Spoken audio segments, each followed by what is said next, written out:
곤궁하고 비난한 품꾼은 너희 형제든지 내 땅 성문 안에 우거하는 객이든지 그를 학대하지 말며 그 품삯을 당일에 주고 해진 후까지 미루지 말라. 이는 그가 가난함으로 그 품삯을 간절히 바람이라. 그가 너를 여호와께 호소하지 않게 하라. 그렇지 않으면 그것이 내게 죄가 될 것임이라. 아버지는 그 자식들로 말미암아 죽임을 당하지 않을 것이요 자식들은 그 아버지로 말미암아 죽임을 당하지 않을 것이니 각 사람은 자기 죄로 말미암아 죽임을 당할 것이니라. 너는 객이나 고아의 송사를 억울하게 하지 말며 과부의 옷을 전당 잡지 말라. 너는 애굽 땅에서 종 되었던 일과 내 하나님 여호와께서 너를 거기서 속량하신 것을 기억하라. 이러므로 내가 네게 이 일을 행하라 명령하노라.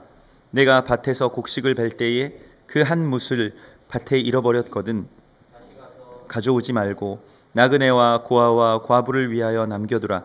그리하면 내 하나님 여호와께서 내 손으로 하는 모든 일에 복을 내리시리라. 내가 내 감람나무를 떤 후에 그 가지를 다시 살피지 말고 그 남은 것은 객과 고아와 과부를 위하여 남겨두며 내가 내 포도원의 포도를 딴 후에 그 남은 것을 다시 따지 말고 객과 고아와 과부를 위하여 남겨두라.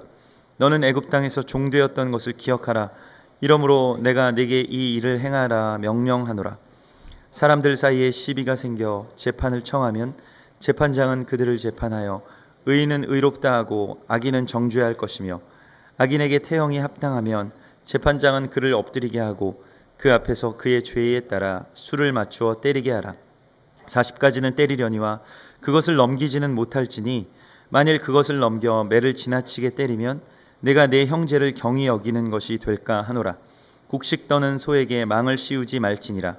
형제들이 함께 사는데 그중 하나가 죽고 아들이 없거든 그 죽은 자의 아내는 나가서 타인에게 시집가지 말 것이요 그의 남편의 형제가 그에게로 들어가서 그를 맞이하여 아내로 삼아 그의 남편의 형제된 의무를 그에게 다 행할 것이요 그 여인이 낳은 첫 아들이 그 죽은 형제의 이름을 잊게 하여 그 이름이 이스라엘 중에서 끊어지지 않게 할 것이니라.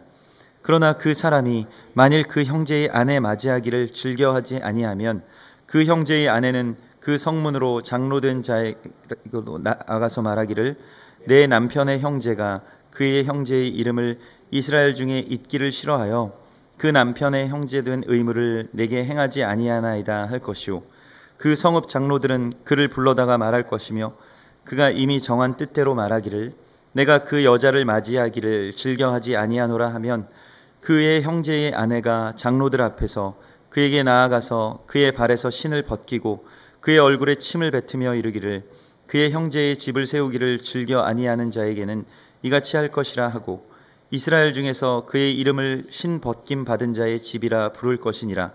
두 사람이 서로 싸울 때에 한 사람의 아내가 그 치는 자의 손에서 그의 남편을 구하려 하여 가까이 가서 손을 벌려 그 사람의 음낭을 잡거든 너는 그 여인의 손을 찍어버릴 것이고 내 눈이 그를 불쌍히 여기지 말지니라. 너는 내 주머니에 두 종류의 저울추 곧 큰 것과 작은 것을 넣지 말 것이며 내 집에 두 종류의 돼 곧 큰 것과 작은 것을 두지 말 것이요 오직 온전하고 공정한 저울추를 두며 온전하고 공정한 되를 둘 것이라. 그리하면 내 하나님 여호와께서 내게 주시는 땅에서 내 날이 길리라. 이런 일들을 행하는 모든 자 악을 행하는 모든 자는 내 하나님 여호와께 가증하니라. 너희는 애굽에서 나오는 길에 아말렉이 내게 행한 일을 기억하라.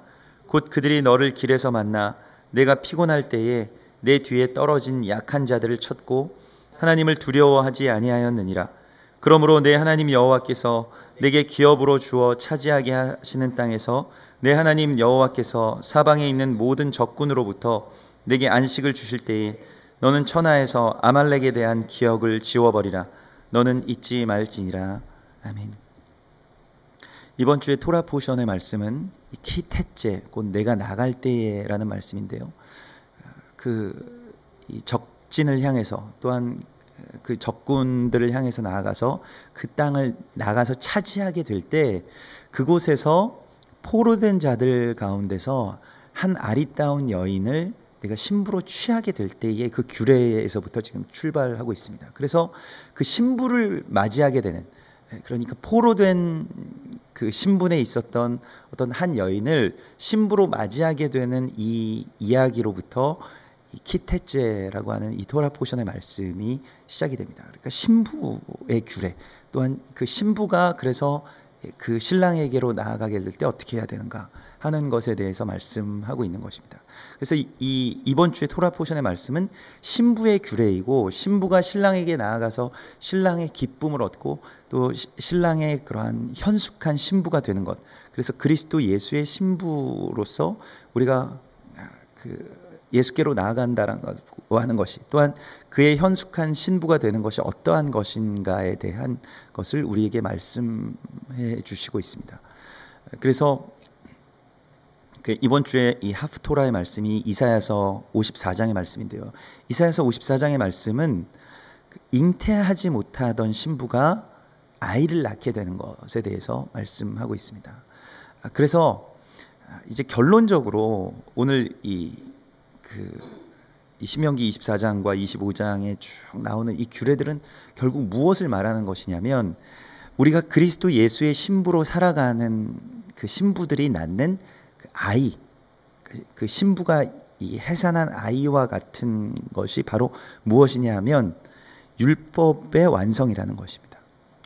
율법을 지키는 것, 율법을 행하는 것이 신부의 해산한 아이와 같이 된다는 것입니다. 그래서 내가 이제 해산하게 될 것이다, 내가 이제 아이를 낳게 될 것이다. 그냥 우리가 어떤 믿음 안에서, 관념 안에서, 그냥 우리가 지식 안에서만 예수를 믿는 자가 아니라 율법을 행하는 자, 또한 율법의 그 공의를 완성하는 자들이 될 것이다. 이것이 바로 신부의 규례라는 것입니다.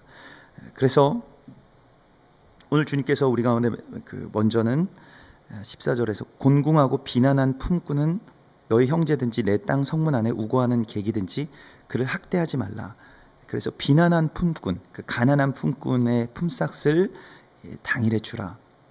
그리고 그가 여호와께 호소하지 않게 하라고 말씀하고 있습니다.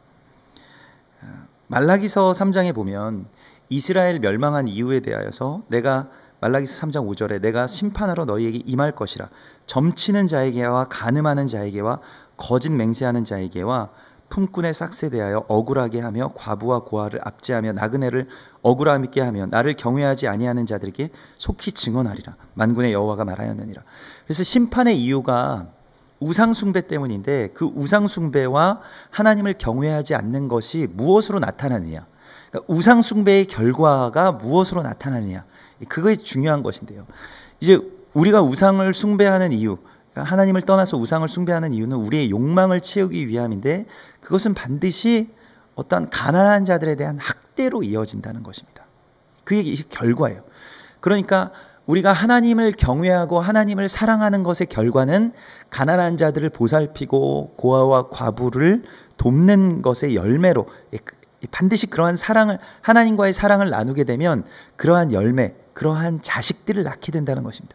그런데 우리가 우상을 숭배하게 되면 어떻게 되냐, 그 우상 숭배의 시스템 안에서는 반드시 고아와 가난한 자, 또한 가난한 품꾼들에 대한 수탈이 이어지게 된다는 것입니다. 이게 그냥 이렇게 나오는 것이 아니라, 세상이 악하기 때문에 나오는 것이 아니라, 하나님을 경외하지 않고 우상을 사랑하기 때문에 그 우상을 사랑하는 것에서 이러한 일들이 나오는 것이에요. 그래서 주님께서 이러한 것들의 어떤 공의를 되돌려 놓으시는 것, 그것을 또한 우리 가운데 사명으로 주신다는 것입니다. 그래서 품삯을 그들 가운데 온전하게 공정하게 주고, 또한 그들을 그 가난한 자들의 그러한 품삯에 대한 공정함을 우리 가운데 맡겨주셨다는 것입니다. 마태복음 20장에 보면 포도원 품꾼들의 비유가 나오는데요, 그 아버지 하나님의 마음은 어떠한 것이냐면, 가난한 자들이 포도원에 가서 일을 해서 품삯을 받을 수 있게끔 그 거리에 나가서 그 가난한 자들을 찾는 그 주인의 모습을 우리 가운데 보여주고 있습니다. 그러니까 그냥 포도원에서 일을 시키기 위해서 그들을 고용하는 것이 아니라, 포도원에서 그들에게 품삯을, 정당한 품삯을 지불을 하기 위해서 그들을 고용하는 아버지의 마음을 우리 가운데 보여주고 있습니다. 그것이 포도원 품꾼의 비유이고요. 그래서 늦게 온 자나 또한 그 아침 일찍 온 자나 그 한 데나리온의 그 계약된 품삯을 받는다고 말씀하시는데, 중요한 것은 그 하나님의 공의는 그들을 찾아내는 공의, 그러니까 그들에게 주는 공의라고 말씀하고 있는 것이에요. 그래서 어떤 공정한 분배, 우리가 뭐 오늘날에 뭐 그러한 것들이 그 공정한 분배로 이어지고 그러한 어떤 이데올로기로 이어지는 것과는 다르게, 주님의 의는 우리가 그렇게 헤아릴 수 있고 그렇게 우리가 계산할 수 있는 의가 아니라는 것입니다. 그들에게 주려고 하는 그 마음이 공정한 분배보다도 더 앞서는 마음이에요. 그러니까 그것은 뭐 어떠한 이론으로도 또 어떠한 이데올로기로도 설명되지 않는 것들이죠. 그래서 주님께서 우리에게 이러한 사명을 맡겨주시고, 또한 16절에 아버지는 그 자식들로 말미암아, 이제 이것은 하나님의 공의에 대해서 말씀하시는 것인데요, 죽임을 당하지 않을 것이고 자식들은 그 아버지로 말미암아 죽임을 당하지 않을 것이니 각 사람은 자기 죄로 말미암아 죽임을 당할 것이니라. 그래서 이 죄의 대물림도 없고 또한 그 죄가 어떤 세대 간에 영향을 주지 못한다라고 하는 이 말씀이 이 토라에서 약속이 되어 있어요. 그렇기 때문에 예레미야에 보면 예레미야 31장 29절에 보면, 그때에 그들이 말하기를 다시는 아버지가 신포도를 먹었으므로 아들들의 이가 시다 하지 아니하겠고, 신포도를 먹는 자마다 그의 이가 신 것 같이 누구나 자기의 죄악으로 말미암아 죽으리라. 이러한 약속을 주십니다. 그래서 그 어떠한 그 전 세대의 죄를 그 다음 세대가 담당하지 않는다라고 하는 약속을 주세요. 이 약속이 어떠한 것이냐면, 죄의 값을 치르는 데 있어서 한 세대만이 그것을 치르게 된다는 것입니다. 그것이 이제 예레미야 25장의 말씀으로 이어지게 되는데, 25장 11절에 보면 이 모든 땅이 폐허가 되어 놀랄 일이 될 것이며 이 민족들은 70년 동안 바벨론의 왕을 섬기리라. 여호와의 말씀이니라. 70년이 끝나면 내가 바벨론의 왕과 그 나라와 갈대아인의 땅을 그 죄악으로 말미암아 벌하여 영원히 폐허가 되게 하리라고 말씀하십니다.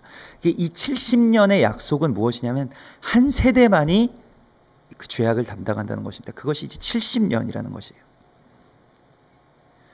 그래서 이 말씀에 대해서 깨달은 것이 이제 다니엘이죠. 그래서 다니엘 9장 2절에 그 통치 원년에 나 다니엘이 책을 통해 여호와께서 말씀으로 선지자 예레미야에게 알려주신 그 연수를 깨달았나니 곧 예루살렘의 황폐함이 70년 만에 그치리라 하신 것이니라. 그래서 이 모든 것들이 이제 70년 안에 그 죄악들이 그치겠다라고 말씀하시고, 우리의 범죄 또한 그 우리의 죄악들이 한 세대를 넘어서서 그렇게 주님께서 그것을 계속 잊지는 않으신다라고 말씀하시는 것입니다.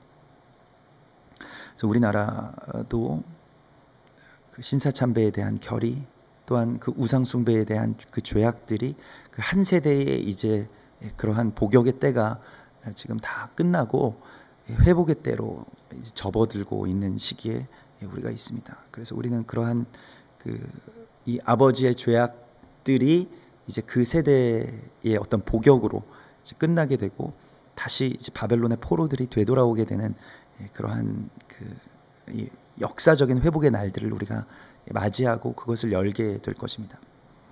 또한 그 일을 예비하는 신부로서 우리가 부르심을 받았습니다. 그래서 그것은 또한 하나님의 그런 복역의 때가 끝나고 그 끝났을 때에 움직이는, 그러니까 끝났을 때에 그냥 이게 뭐 자동적으로 그렇게 해서 뭐 자동적으로 회복되는 것이 아니라 이 역사를 잘 알아야 되는데, 예레미야가 예언한 것이 이제 느헤미야와 에스라와 같이 그 일들을 붙잡고 그 말씀의 언약을 붙잡고 움직이고 그 복역의 때가 끝났음을 선포하는 사람들이 있었다는 것이에요.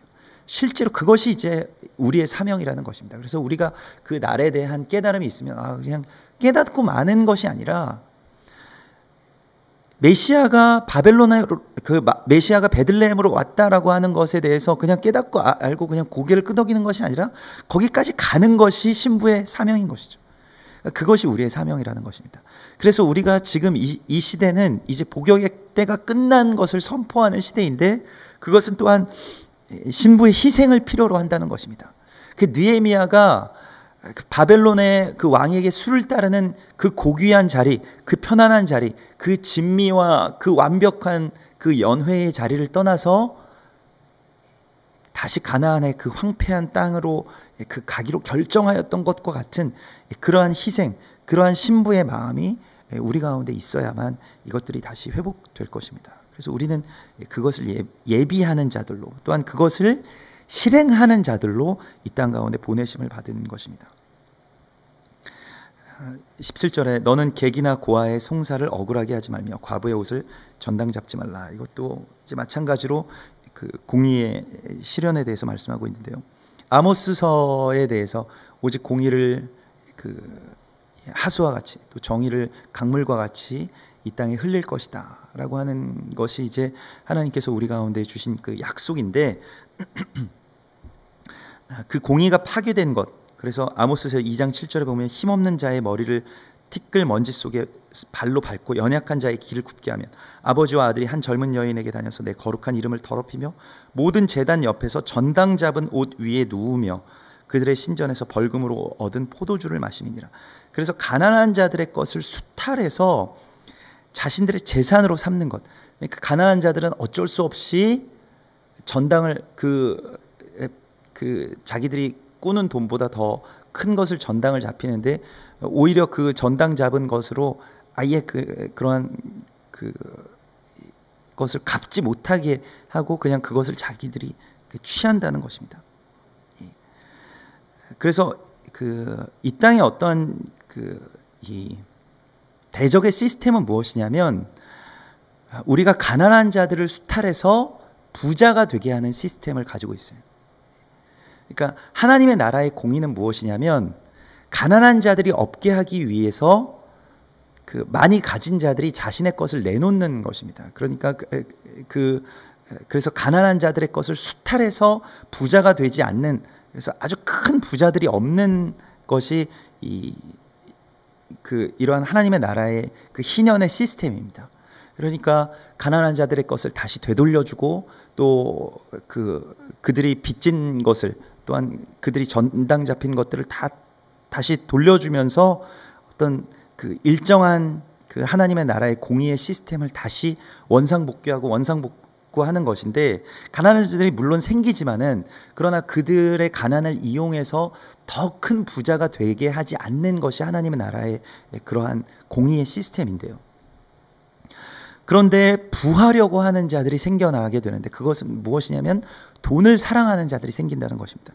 하나님을 사랑하는 자들은 이러한 것들, 부자가 될지라도 가난한 자들의 그 가난을 이용해서 부자가 되지는 않는다는 것입니다. 디모데전서 6장 9절에서 부하려 하는 자들은 시험과 올무와 여러 가지 어리석고 해로운 욕심에 떨어지나니 곧 사람으로 파멸과 멸망에 빠지게 하는 것이라. 돈을 사랑함이 일만 악의 뿌리가 되나니 이것을 탐내는 자들은 미혹을 받아 믿음에서 떠나 많은 근심으로써 자기를 찔렀도다. 이렇게 말씀하고 있어요. 그것이 무엇이냐면, 물론 그 부자가 천국에 들어가기가 낙타가 바늘귀에 들어가는 것보다 어렵다고 예수님께서 말씀하신 것처럼, 부자의 기본적인 부자가 되는 것은 자기들도 모르는 사이에 가난한 자들의 것을 빼앗고, 또한 그들의 연약함을 이용하고 그들의 연약함을 짓밟는 것을 통해서 부자가 되는 일들이 허다하다는 것입니다. 그래서 물론 부자들이 하는 말이, 그러한 그 예수님의 말씀을 뒤엎기 위해서 부자들의 어떤 교리 가운데서는, 예전에 구약 시대의 아브라함이나 이삭이나 야곱도 다 부자가 아니었느냐, 하나님께서 그렇게 복을 주신다, 맞는 말씀입니다. 부자가 되는 것 자체가 악한 것이 아니지만은, 그러나 부자가 되는 길에서 빠지기 쉬운 가난한 자들에 대한 수탈을 막아야 된다는 것입니다. 그리고 그것을 되돌려 놓을 수 있는 그러한 그 공의를 우리 가운데 말씀하고 있는 것입니다. 돈을 사랑하게 되는 것, 그것은 맘몬 신을 섬기는 것이라고 말씀하고, 이것은 우상 숭배와 또한 일만 악의 뿌리가 되는 것이라고 분명하게 말씀하셨기 때문에, 부하려고 하는 자들에 대해서 주님께서 계속해서 이 말씀들을 주고 있어요. 가난한 자들의 것을 수탈해서 부한 자가 되지 말라. 그러니까 돈을 꾸어주거나 그러한 일들을 이 악용해서 그들을 포로 삼거나 옷을 전당 잡거나 그것으로 어떤 너희의 그 부자가 되는 길을 행하지 말라고 주님께서 말씀하십니다. 그래서 그것이 이제 18절에 너는 애굽에서 종되었던 일과 내 하나님 여호와께서 너를 거기서 속량하신 것을 기억하라. 이러므로 내가 네게 이 일을 행하라 명령하노라. 그러니까 그 근거가 무엇이냐? 출애굽기 22장 21절에서 말씀하신 것처럼 너는 이방 나그네를 압제하지 말며 그들을 학대하지 말라. 너희도 애굽 땅에서 나그네였음이니라. 고 말씀하신 것처럼 우리를 주님께서 그 가난하고 또한 그 빚진 자 가운데서 속량해 주신 것처럼, 나를 속량해서 사신 것처럼 우리도 그들에게 그것을 베풀라는 것입니다. 이것이 이제 마지막 때에 하나님의 사람들, 하나님의 신부들이 해야 될 가장 강력한 사명인데, 우리의 빚진 것을 그리스도 예수께서 대신 갚아주신 것처럼 우리도 우리에게 빚진 자들에 대하여서 그렇게 하라고 말씀하신 것입니다. 마태복음 18장에 그 만달란트 빚진 자와 100데나리온 빚진 자의 그 이야기가 나오죠. 그래서 이 100데나리온 빚진 자가 자신이 만일 그 100데나리온을 빚진 자들에게 가서 그것을 탕감해 주지 않으면 심판 때에 그것이 다시 역전되게 된다. 다시 되돌려지게 된다는 것입니다. 그래서 너희가 각각 마음으로부터 형제들을 용서하지 아니하면 나의 하늘 아버지께서도 너희에게 이와 같이 하시리라. 그래서 이 용서는 단순히 감정적인 용서를 넘어서서 이것은 물질적인 용서도 포함하는 것입니다. 오히려 물질적인 용서가 이 감정적인 용서를 넘어서는 것이죠. 우리가 물질이 있는 곳에 우리의 마음이 있는 것과 같이 하나님이 우리에게 주신 자유, 우리에게 주신 어떤 물질의 자유라든가 또 우리에게 주신 어떠한 그 모든 자유는 하나님과의 완전한 교통과 완전한 사랑을 전제로 하는 것입니다. 자유라고 하는 것은 전적으로 초인적인 모험이다. 이것이 이제 그 자크 엘르리라는 신학자가 자신의 책에서 쓴 것인데요. 자유라고 하는 것은 쉬운 게 아니라는 것입니다. 하나님 안에서 전적인 하나님의 그 거룩하심에 우리가 가닿는 어떤 모험과 같은 것이, 그래서 너무 어렵기 때문에, 자유라고 하는 것을 받아들이기에 우리가 너무나도 어렵기 때문에 사람들은 자유를 거부하기에 이른다는 것입니다. 거기에 대해서 갈라디아서 5장 13절에서 형제들아 너희가 자유를 위하여 부르심을 입었으나 그러나 그 자유로 육체의 기회를 삼지 말고 오직 사랑으로 서로 종노릇하라. 그러니까 우리가 예전에 포로되었던 신분에서 신부의 신분으로 바뀌었잖아요.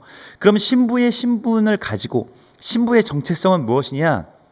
자유자의 정체성인데 그 자유로 뭘 하는 것이냐면 사랑으로 서로 종노릇하는 것이라고 말씀하고 있습니다.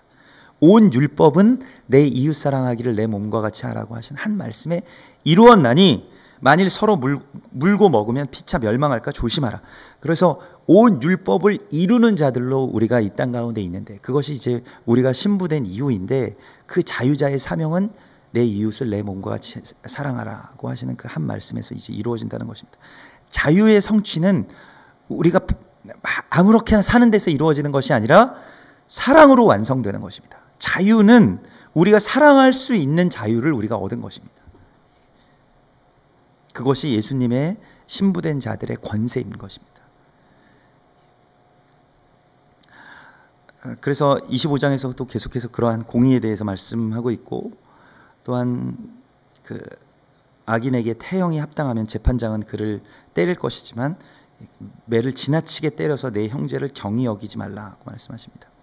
그러나 이 모든 제도들은 다 허점이 있죠. 모든 법에는 다 허점이 있습니다. 그것을 찾아내고 또한 그것을 밝혀내서 어떤 법을 가지고 그 법의 어떤 문서화된 법들은 다 어떤 한계들이 있는 것이죠. 그래서 법의 허점들을 다 찾아내서 오늘날에도 뭐 그 가장 진보된 법을 그렇게 실행하고 있다라고 하는 미국에서도 뭐 얼토당토 않은 판결들이 나오지 않습니까? 변호사들이 그러한 것들을 찾아내고, 그래서 실제로 살인자들을 그 돈을 많이 가진 살인자들을 풀어주기도 하고, 그러한 어떤 법의 악용들이 오늘날에도 계속해서 일어나고 있는데, 마찬가지로 신명기서에서도 이러한 40대까지는 너희가 때리지 말라고 하는 것은 그러한 그 어떤 악인이라 할지라도 그를 경히 여기지 말라고 하는 하나님의 말씀인데, 결국 신약 시대에 가서 이 바울은 40에 감한 그러니까 40에 하나 감한 39번의 그 매질을 5번이나 당했다라고 그렇게 말하고 있습니다. 그래서 이 법을 어기지 않으면서도 39번 때리고 또 좀 쉬었다가 또 39번 때리는 것이 계속해서 그걸 5번이나 맞았다라고 그렇게 말하고 있고, 그래서 고린도후서 11장 24절에 유대인들에게 40에서 하나 감한 매를 5번 맞았다라고 말하면서 율법이 어떻게 악용될 수 있는지, 그리고 율법을 하나님을 대적하는 자들이 얼마나 악하게 비웃을 수 있는지, 이것을 법으로 해석할 때의 그러한 한계입니다. 율법주의의 한계인 것이죠. 율법은 사랑의 완성으로만 성취될 수 있는 것인데, 사랑 없이 율법을 행한다라고 하는 것이 얼마나 무서운 결과들을 가져올 수 있는지, 얼마나 하나님의 그 사랑과 공의를 비웃을 수 있는지에 대해서 잘 보여주는 것이죠. 또한 4절에서 곡식 떠는 소에게 망을 씌우지 말지니라 라고 말씀하신 것에 대하여서도 바울은 이것을 고린도전서 9장 9절에서 이렇게 말하고 있습니다. 이것이 소를 위해서 하신 말씀이겠느냐, 하나님께서 어찌 소를 염려하셔서 이 말씀을 주신 것이겠느냐라고 하시면서, 이 말씀은 곡식 떠는 소의 입에 망을 씌우지 말라고 하는 말씀은 하나님의 일꾼들을 먹이라는 거예요. 하나님의 일꾼들, 특별히 하나님의 말씀을 맡은 자들과 또한 그 레위인들과 같은 자들, 또 신약 시대에서는 그들이 복음 전도자들이나 아니면 사도들, 바울과 같은 그런 사도들인데, 그들에게 정당하게 그들이 먹고 살 수 있도록 보장을 해달라는 것입니다. 하나님이 일꾼들이 가난하거나 못 먹을 정도가 되지 않도록 하라. 물론 하나님의 일꾼들이 교회의 어떤 부를 가지고 가서 자신들이 어떤 부하게 사는 것을 하나님께서 한 번도 그러한 말씀을 하신 적이 없습니다. 그래서 오늘날에 뭔가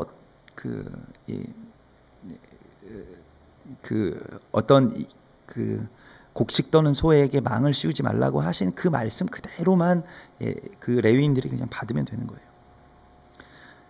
느헤미야 13장에 보면, 느헤미야서의 마지막 이야기는 성전의 재건의 이야기가 아니고 성전의 완공의 이야기로 그냥 마치는 것이 아니고, 그것은 느헤미야 8장에서 끝납니다.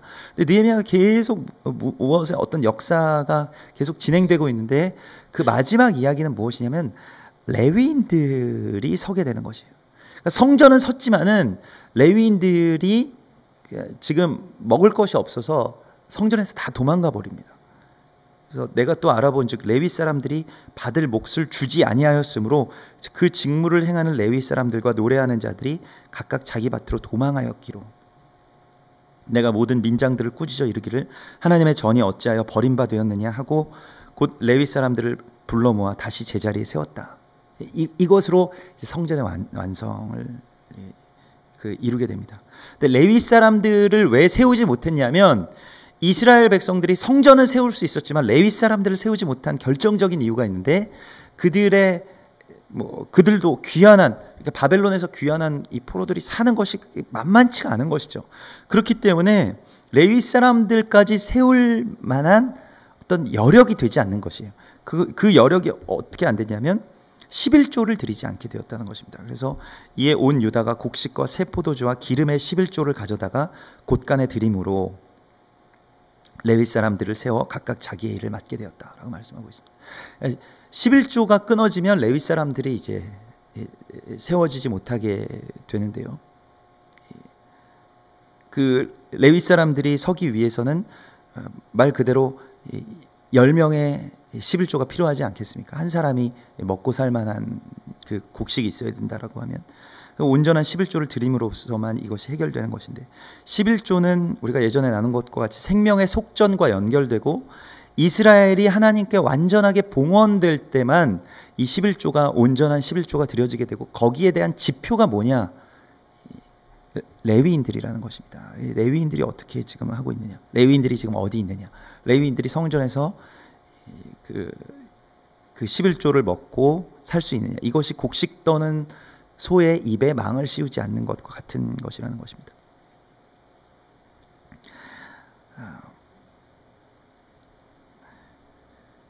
그리고 이제 그 뒤에 나오는 말씀은 이제 이 기업을 무르는 것에 대한 말씀인데요.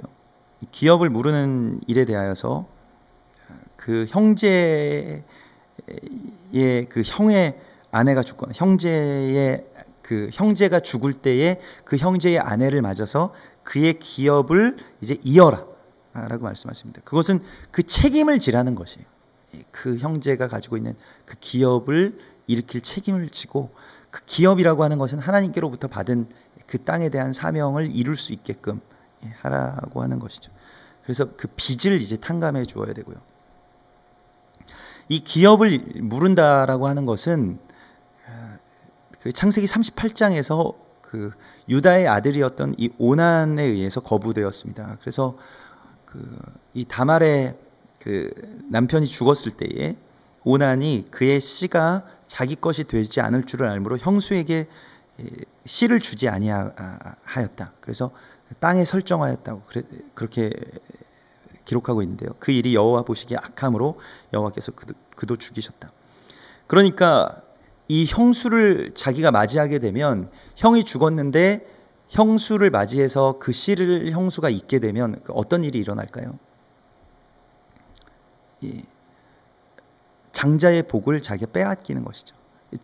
장자는 2배를 받게 되는데 그 2배를 받지 못하기 때문에 그 형수가 아들을 낳지 못하게끔 막은 것이죠. 그렇기 때문에 그가 심판을 받아서 이제 죽게 되었다라고 하는 것입니다. 룻기의 이 이야기가 자세하게 나와 있고요. 또한 그 기업 물을 자가 룻기 4장 6절에 보면 그 기업 물을 자가 이르되 나는 내 기업에 손해가 있을까 하여 나를 위하여 물으지 못하노니 내가 물을 것을 네가 물으라 나는 물으지 못하겠노라 하면서 그 나오미의 가정 가운데 특별히 그 룻을 아내로 맞이하게 되면 갚을 비용이 너무 만만치가 않은 것이죠. 빚만 갚아야 되는 것이 아니라 예전에 잃었던 땅을 또한 찾아와야 되는 사명이 있는 것입니다. 이 기업을 무른다는 것은. 그렇기 때문에 이에 그 기업 물을 자가 보아스에게 이르되 내가 너를 위하여 사라 하고 그의 신을 벗는지라.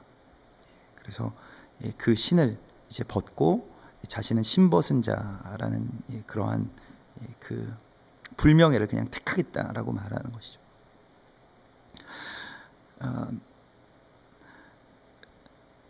그리고 이제 오늘 이 말씀의 마지막은 15절에 온전하고 공정한 저울추를 두며 온전하고 공정한 되를 둘 것이라. 그래서 온전한 저울추, 온전한 되, 그리하여 하면 내 하나님 여호와께서 내게 주시는 땅에서 내 날이 길리라. 이 약속이 있는 계명들에는, 이 언약이 있는 계명들은 항상 예수 그리스도에 대한 약속이 있어요. 그러니까 온전한 저울추가 누구냐면 무엇이냐면 바로 예수 그리스도이신 것이죠. 미가서 6장 10절에 보면 가증한 에바에 대한 이야기가 나오는데 악인의 집에 아직도 불의한 재물이 있느냐, 축소시킨 가증한 에바가 있느냐, 만일 부정한 저울을 썼거나 주머니에 거짓 저울추를 두었으면 깨끗하겠느냐 하면서 이 그 공의에 대해서, 온전한 그 저울추에 대해서 계속해서 주님께서 말씀하고 있는데, 부정한 저울추는 무엇이냐면 그리스도 예수라고 하는 그 온전한 그 저울의 추를 거부하는 것입니다. 그러니까 그냥 나의 의 아니면 세상의 법, 세상의 관습, 이러한 것을 따르는 것도 다 부정한 가증한 에바를 이야기하는 것이에요. 온전한 저울추는 예수 그리스도께서 우리에게 말씀하시고 우리에게 계시하시고 우리에게 보여주신 그 저울추만이 온전한 저울추인 것입니다. 그런데 세상은 그것을 행하기가 너무 어렵기 때문에 예수님께서 제시하신 그 공정한 저울추를 이 땅 가운데서 그것을 가지고 생활하는 것이 너무나도 어렵기 때문에 그냥 세상의 법 아니면 자의, 그리고 어떤 그 권력자들의 위주로 짜여진 어떤 법들을 지키는 것만을 말하게 되었죠. 그래서 교회도 더 이상 예수님께서 말씀하신 온전한 저울추를 이야기하지 않고 도덕에 대해서 이야기하기 시작합니다. 왜곡되기 시작하는 거예요. 복음이 왜곡되는 것입니다. 그러나 복음이라고 하는 것이 예수 그리스도가 온전한 저울추라면 예수 그리스도께서 우리 가운데 계시하신 그 완전한 그 저울추만을 우리가 사용해야지 다른 가증한 에바를 가져다가, 이 가증한 에바라고 하는 것은 실은 그냥 세상에서 통용되는 에바라는 것이에요. 세상의 법을 따르는 것이라는 것이에요. 스가랴서 5장에 보면 날아가는 두루마리는 이제 하나님의 말씀입니다. 그 복음이에요. 예수 그리스도께서 이 땅 가운데 오셔서 말씀하신 그 산상수훈의 말씀, 그 마태복음 5장에 쭉 계시된 산상수훈 그 복뿐만이 아니라 그 공정한 저울추에 대해서 말씀하고 있는 것이거든요. 근데 그러한 것들이 날아가는 그 저울추가 어느 순간에 에바로 바뀌게 됩니다. 그래서 그것이 이제 저울추, 곧 에바, 그 어떤 도량의 단위인 그 에바로 바뀌는데 그 안에 음녀가 타고 있습니다. 그래서 그는 정의와 공의를 바꾸어서 자신의 이득을 취하는 모델로 그것을 삼고, 곧 그가 그 음녀가 뭘 하냐면 신할 땅으로 가서 자기의 성을 건축하기에 이른다. 그래서 그는 거기에 거주할 것이다라고 나오는데, 그 음녀가 누구냐? 그게 교회를 말하는 것이에요. 요한이, 그 사도 요한이 그 계시록 17장에서 그 음녀가 그 음녀의 정체를 보고 너무나도 놀라고 놀랐더라. 그게 교회를 말하는 것입니다. 그 음녀. 그러니까 하나님의 그 그리스도 예수의 거룩한 신부가 그 공의의 예수 그리스도의 저울추를 세상의 것으로 바꾸어서 무엇을 하냐? 신할 땅에서 자기의 성읍을 건축하는데, 신할 땅의 성읍은 무엇을 말하냐면, 신할 땅은 바벨탑이 건축된 자리입니다. 그러니까 바벨론의 그 시스템 가운데로 다시 들어가는 것이에요. 교회가 그 예수 그리스도의 말씀을 왜곡해서 자신의 그냥 자신들의 어떤 삶과 자신들이 바벨탑의 그 꼭대기에 올라가려고 하는 것으로 말씀을 왜곡해 버린다는 것입니다. 그래서 이런 일을 행하는 모든 자, 악을 행하는 모든 자는 내 하나님 여호와께 가증하니라. 이 가증하다라고 하는 말은 우상 숭배에 쓰이는 것인데, 이 일을 행하는 자, 그러니까 이 저울추를 바꾸는 자가 가증하게 된다는 것이에요. 이 저울추는 무엇이냐? 이것이 마태복음 5장에 나온 산상설교의 말씀입니다. 마태복음 5장에서 그냥 우리에게 복이 있는 자, 어떤 사람이 복이 있다라고 말씀하시는 것에만 그치는 것이 아니라 쭉 거기에서 말씀하시는데, 마태복음 5장 39절에서 나는 너희에게 이르노니 악한 자를 대적하지 말라. 누구든지 내 오른뺨을 치거든 왼편도 돌려대며. 이것이 공정한 저울추라는 것이에요.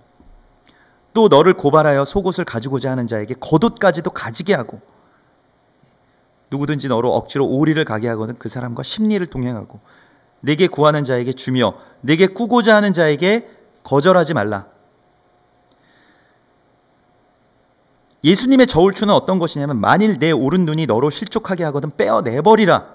내 백체 중 하나가 없어지고 온몸이 지옥에 던져지지 않는 것이 유익하며, 또한 만일 내 오른손이 너로 실족하게 하거든 찍어버리라. 내 백체 중 하나가 없어지고 온몸이 지옥에 던져지지 않는 것이 유익하니라. 율법이라고 하는 것은 결국 율법의 목적은 무엇입니까? 공의가 이 땅 가운데 실현되는 것이에요. 예수 그리스도가 이 땅의 공의이십니다. 그래서 그 공의가 예수 그리스도이신데, 그 예수 그리스도의 용서와 사랑, 그 십자가가 우리 가운데서 성취될 때, 내 몸을 통해서 성취될 때 하나님의 공의가 이루어지는 것입니다.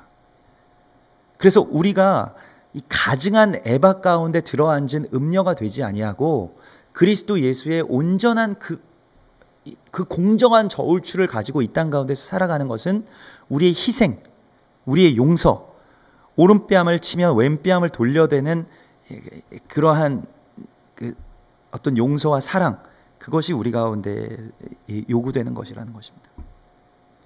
마태복음 7장 21절에서 나더러 주여 주여 하는 자마다 다 천국에 들어갈 것이 아니요 다만 하늘에 계신 내 아버지의 뜻대로 행하는 자라야 들어가리라, 이렇게 말씀하십니다. 주님의 뜻을 행하는 자들이 되라. 이것이 신부에 대한 주님의 규례이고, 예수 그리스도와 같은 삶을 살아가는 것이 결국 우리에게 주신 저울추를 가지고 우리가 살아가는 것이라고 말씀하고 있습니다. 그래서 주님께서 오늘 이 기태째의 말씀 가운데서 마지막에 주신 말씀은 아말렉에 대한 기억을 지워버리라. 아말렉이 누구냐면 하나님의 백성들의 연약하게 되었을 때 항상 와서 치는 자들이거든요. 그래서 그것은 무엇을 말하냐면 이스라엘에 대한 그 포악, 또한 이스라엘을 멸하려고 하는 모든 시도들에 대해서 말씀하고 있는 것이고, 결국 교회가 어떠한 그 자기들의 의, 그 율법과 하나님의 말씀을 변개시켜서 자기들의 의로 가게 되었을 때 이스라엘에 대한 그 어떤 가증한 법들을 세우고 이스라엘을 멸하고 이스라엘을 저주하고 이스라엘 사람들을 죽이는 것을 향해서 나가는 그 아말렉의 영에 휩싸이게 되었습니다. 그 공의와 전혀 상관없는 길로 그렇게 가게 되었고, 교회가 음녀가 되느냐 또한 교회가 거룩한 신부가 되느냐, 그 관건, 그 기로에 우리가 서 있고,